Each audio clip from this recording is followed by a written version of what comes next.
The DC Universe is bringing an R-rated Batman movie to theaters this year, as the first trailer for the film has finally been released. Tom Rhys Harries is playing the Matt Hagen version of Clayface, a struggling actor whose career takes a sour turn when his face gets disfigured. However, things get far worse when he goes through an experiment that turns him into the popular shapeshifting monster.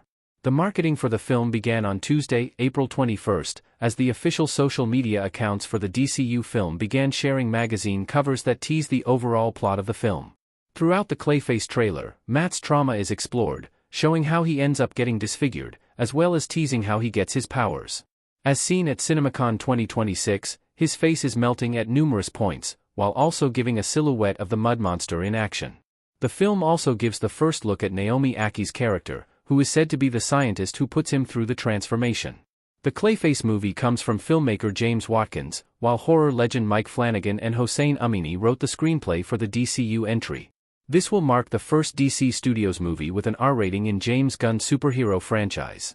DC Studios has also debuted the first official film synopsis for Clayface, sharing how Watkins' project unravels one man's horrifying descent from rising Hollywood star to revenge-filled monster in a story that explores the loss of one's identity and humanity, corrosive love, and the dark underbelly of scientific ambition. The 2026 entry is one of the two major films from DC Studios in the DCU's Chapter 1, Gods and Monsters slate, as Clayface will come 4 months after Supergirl opens on June 26. Originally, the Batman spin-off was slated for September 11, but got delayed till October.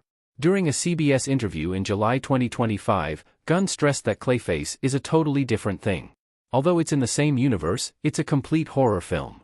He added, "That's one of the things we want to do, there's not a company style. It's not like every movie is going to be like Superman. The artists, the directors and the writers, each one will bring their own sense to it. That's what we want to bring to the films because we don't want people to get bored. We want to invigorate people." Clayface has previously been a recurring villain used in multiple DC animated TV shows, while having been depicted in live action through the Gotham series, where they used the Basil Karlo iteration. Harries will be the first actor to ever play Hagen outside of animation. The R-rated entry isn't the only project to expand the DCU franchise in 2026, as HBO will premiere the Lanterns TV show in August, right after Supergirl.